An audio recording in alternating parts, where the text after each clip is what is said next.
In this audio blog, we will talk about the lessons that we can learn from 007 to fight robocalling fraud. In the iconic spy world brought to us through the imagination of Ian Fleming, I found the array of gadgets almost as thrilling as the action sequences. Remember the invisible car in Die Another Day and how James Bond was able to control it remotely? A little out of whack, right? But that was 20 years ago. One look at today's autonomous cars, and somehow that level of innovation doesn't seem so implausible anymore. Here's another less-known fact: in the time it has taken you to listen to this, nearly 55,000 robocalls have made its ways to phone numbers across the globe. Robocalls are automatically dialed telemarketing calls that play pre-recorded ads and promote products. Sounds harmless, right? Not always. In many cases, robocalling acts as a gateway to scam people out of millions of dollars, mostly through CLI spoofing. According to research, robocall fraud may cost consumers US $40 billion globally by 2022. In 2019, the Federal Communications Commission was called in to help. They came up with the Secure Telephone Identity Revisited and Signature-Based Handling of Asserted Information Using Tokens, also known as the STIR/SHAKEN framework.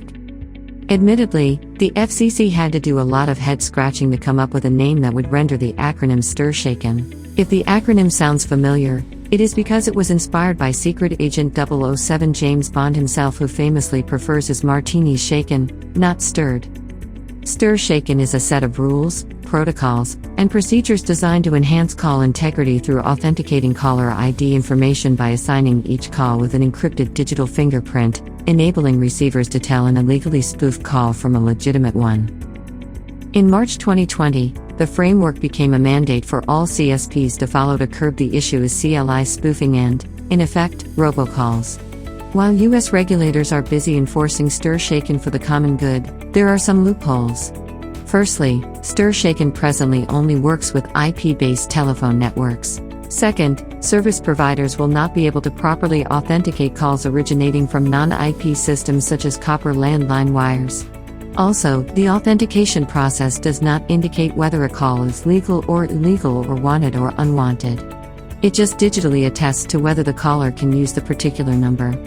STIR/SHAKEN applies to only phone calls but not to text messaging. Scammers can still originate illegal messages via spam SMS. Finally, the framework is expensive to implement, making smaller carriers shy away from adopting these standards. STIR/SHAKEN is indeed the right step forward in reducing robocalls for good, but there is still more work to be done. The issue of crime through robocalling is heavily disguised. Cybercriminals are moving from people to faceless, nameless robots. The i3 Forum report called Caller ID Spoofing believes that relying on industry standards alone may not be enough to fight the villain in robocalls. The need of the hour is advanced high-tech real-time capabilities relying on analysis, investigation, probabilities, and a deep dive into patterns of fraud. Let's see why regulators and CSPs must work together. James Bond aficionados already know Agent Q, Bond's go-to person at the Research and Development Division of the British Secret Service. Q is known for equipping Bond with state-of-the-art tech to fend off villains. Bond is often incredulous about Q's inventions until they save his life many times in the field. The tempering force, or regulator, in this seemingly tenuous relationship between the technology-savvy quartermaster and the expert spy, is the Agent M. I find that this trifecta mirrors what we see between regulators, CSPs, and technology. To effectively reduce robocalling fraud, both entities, telcos and regulators, must work together, incorporating the latest technologies. And STIR/SHAKEN is one step in the right direction. On their part, US regulators have released a roadmap of anti-robocall principles that serve as a guide for CSPs.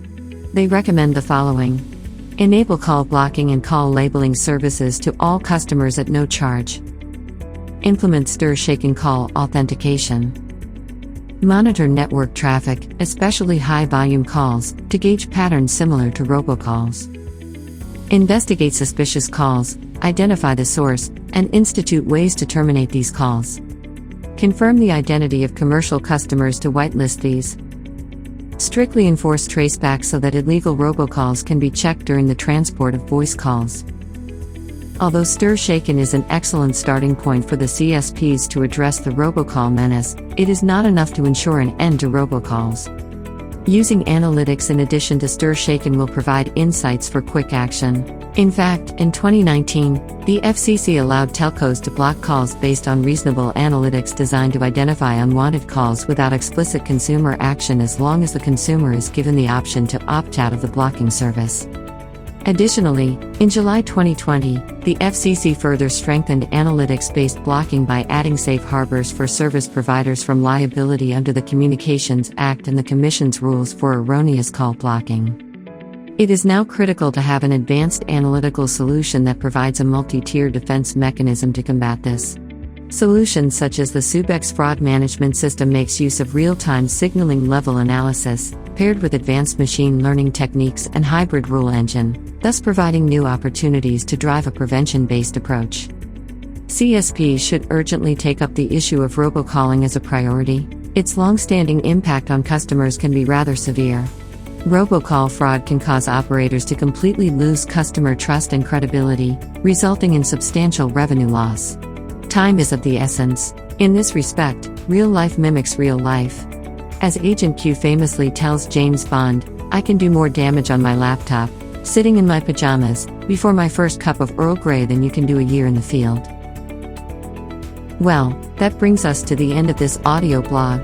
I hope that was insightful. Thank you for listening.